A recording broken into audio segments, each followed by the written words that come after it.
ಫೋಟೋದಲ್ಲಿ ಕಾಣ್ತಿರುವ ವ್ಯಕ್ತಿಯ ಹೆಸರು ಸಂಗಪ್ಪ ಕುರುಗೊಂದ. ಧಾರವಾಡ ತಾಲೂಕಿನ ಯಾದವಾಡ ಗ್ರಾಮದ ನಿವಾಸಿ. ಮದುವೆಯಾಗಿ 2 ಗಂಡು ಮಕ್ಕಳು ಇದ್ದಾರೆ.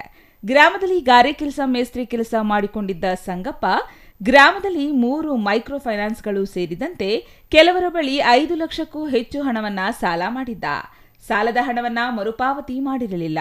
ಇದರಿಂದ ಸಾಲ ಕೊಟ್ಟವರೇ ಪದೇ ಪದೇ ಮನೆ ಬಳಿ ಬರ್ತಿದ್ದಾರೆ ಎಂದು ಊರು ಬಿಟ್ಟು ಬೆಂಗಳೂರು ಗ್ರಾಮಾಂತರ ಜಿಲ್ಲೆಯ ದೊಡ್ಡಬಳ್ಳಾಪುರದಲ್ಲಿ ವಾಸವಾಗಿದ್ದ.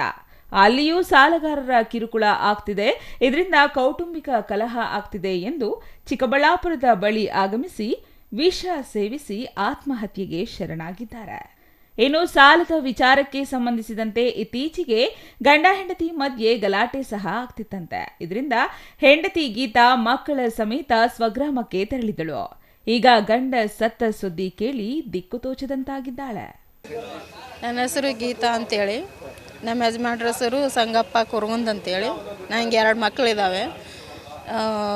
ಇಲ್ಲಿ ನಾವು 2 ವರ್ಷ ಆಯಿತು ಬೆಂಗಳೂರಿಗೆ ಬಂದು.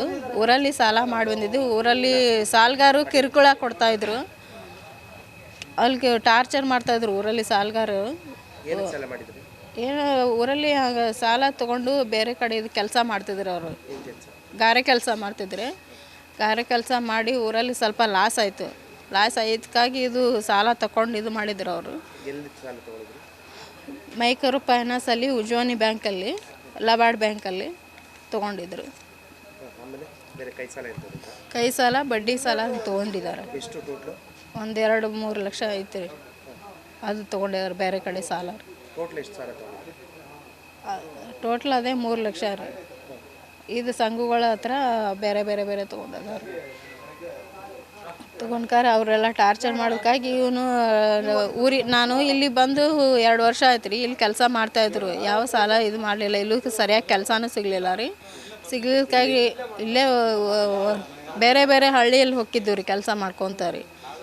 ಲಾಸ್ಟ್ ಬಂದಿದ್ದು ವರದನಹಳ್ಳಿ ಹತ್ರ, ಬ್ಯಾಸಟಹಳ್ಳಿ ಹತ್ರ ಇದ್ದು ರೀ. ಅಲ್ಲಿಂದ ಮತ್ತೆ ಸುರ್ಗಂಪುರ ಗೇಟಲ್ಲಿ ಹೋದ್ವಿ ರೀ.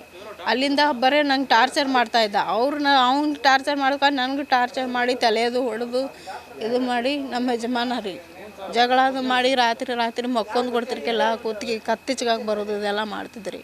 ಮಾಡೋದಕ್ಕಾಗಿ ನಾನು ಇಲ್ಲಿ ಬೇಡ ಊರಿಗೆ ಹೋಗೋಣ ಬಾ ಅಂತಂದರೆ ಅವ್ನು ಬರಲಿಲ್ಲ ರೀ. ನಾನೇ 2 ಮಕ್ಕಳ ಕರ್ಕೊಂಡು ಊರಿಗೆ ಹೋಗಿದ್ದೆ ರೀ. ಊರಿಗೆ ಹೋಗಿ 3 ತಿಂಗಳಾಯ್ತು. ನಾನು 3 ತಿಂಗಳಾಯಿತು. 3 ತಿಂಗಳಾಗಿ ನಾನು ಊರಿಗೆ ಬಾ ಅಂತೇಳಿ ಎಷ್ಟೋ ಸಲ ಫೋನ್ ಹಚ್ಚುತ್ತಾ ಇದ್ದ ಅವನು. ಊರಿಗೆ ಬಾ ಅಂತ ಅಂದೆ. ನಾನು ಅಲ್ಲಿ ಬರೋಲ್ಲ, ಸಾಲಗಾರ ಬಂದರೆ ಇದು ಮಾಡ್ತಾರೆ, ನಾನು ಅಲ್ಲಿ ಜೀವಂತವಾಗಿ ಇರೋದಿಲ್ಲ, ಇದು ಮಾಡ್ತಾರೆ ಅಂತ ಹೇಳ್ಕೊಂಡು ಇಲ್ಲೇ ಉಳಿದ್ರಿ. ಅವನು ಏನಾರು ಯಾಕಾಗಲಿ ಊರಲ್ಲಿ ಬಾ ಏನಾರು ಮಾಡ್ಕೊಂಡು ಇರೋಣ ಅಂತಂದೆ ರೀ. ಅವನು ಬರಲಿಲ್ಲ ರೀ. ಇವಾಗ ನಿನ್ನೆ ಏನೋ ತೀರ್ಕೊಂಡಿದ್ದಾನೆ ಅಂತೇಳಿ ಸುದ್ದಿ ಮಾಡಿದರು. ಅದು ನಮಗೇನೂ ಗೊತ್ತಿಲ್ಲ ರೀ. ಪೊಲೀಸರು ಫೋನ್ ಹಚ್ಚಿ ಹಿಂಗೆ ಡೆತ್ ಆಗಿದ್ದಾನೆ ಬನ್ನಿ ಅಂತ ಹೇಳಿದ್ರಿ. ಇವತ್ತು ಬೆಳಗ್ಗೆ ನಾವು ಬಂದಿದ್ದೀವಿ ರೀ. ಯಾರು ರೀ? ಫೈನಾನ್ಸರು ಅದೇ ಸಾಲ ಯಾಕೆ ತುಂಬಿಲ್ಲ, ಸಾಲ ತುಂಬ್ತೀರೇನಿಲ್ಲೋ ಅಂಥೇಳಿ ಭಾಳ ಕಿರುಕುಳ ಮಾಡ್ತಿದ್ರಿ. ಸಾಲ ತುಂಬ್ತೀರ ಮನೆ ಜಪ್ತಿ ಮಾಡ್ತೀನಿ, ಇದು ಮಾಡ್ತೀನಿ ಅಂಥೇಳಿ, ನಿಮಗೆ ಕೋರ್ಟ್ ಹಾಕ್ತೀನಿ, ಇದು ಮಾಡ್ತೀನಿ ಅಂತೆಲ್ಲ ಹೇಳ್ತಿದ್ರು ಅವರು. ಉಜ್ವಾನಿ ಬ್ಯಾಂಕ್ ಹೇಳೋರು 2 ಸಲ ಇದು ಲೆಟ್ರ್ ಕೊಟ್ಟಿದ್ದಾರೆ ಮನೆಗೆ. 2 ಲೆಟ್ರ್ ಕೊಟ್ಟಿದ್ದಾರೆ. ಕೊಟ್ಟಿದ್ದ ಬಳಿಕ ನೀವು ತುಂಬಲಿಲ್ಲ ಅಂದರೆ ನಿಮ್ಮ ಮನೆ ಜಪ್ತಿ ಮಾಡ್ತೀನಿ ಅಂತ ಹೇಳಿದ್ರು ಅವರು. ಅದಕ್ಕೆ ಇವರು ಅದೇ ಮನಸ್ಸಿಗೆ ತೊಗೊಂಡ್ಕಾರ ಇದು ಮಾಡ್ಕೊಂಡಿದ್ದಾರೆ, ಸೂಸೈಡ್ ಮಾಡ್ಕೊಂಡಿದ್ದಾರೆ ಅವರು. ಒಟ್ನಲ್ಲಿ ಮೈ ಮೇಲೆ ಸಾಲ ಮಾಡಿಕೊಂಡು ಸಾಲಗಾರರ ಕಾಟದಿಂದ ತಪ್ಪಿಸಿಕೊಳ್ಳಲು ಊರಿಂದ ಊರಿಗೆ ಹೋದ್ರೂ ಕಿರುಕುಳ ತಪ್ಪಿಲ್ಲವೆಂದು ಜಿಗುಪ್ಸೆಗೊಂಡ ವ್ಯಕ್ತಿ ಕೊನೆಗೆ ವಿಷ ಸೇವಿಸಿ ಆತ್ಮಹತ್ಯೆಗೆ ಶರಣಾಗಿದ್ದು ವಿಪರ್ಯಾಸ. Thoudanahalli Ramesh, CTV news, Chikkaballapur.